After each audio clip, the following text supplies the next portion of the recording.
Hello my loves, welcome back to my channel.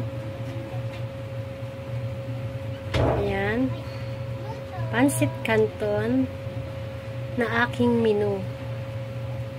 Dahil birthday ang aking biyanan, ay pinagluto ko siya ng favorite niyang pansit. Kung bago ka lang sa aking channel, huwag kalimutan i-like, i-subscribe, mag-comment, at pindutin ang notification bell para maging updated sa mga susunod na videos. Salamat! God bless!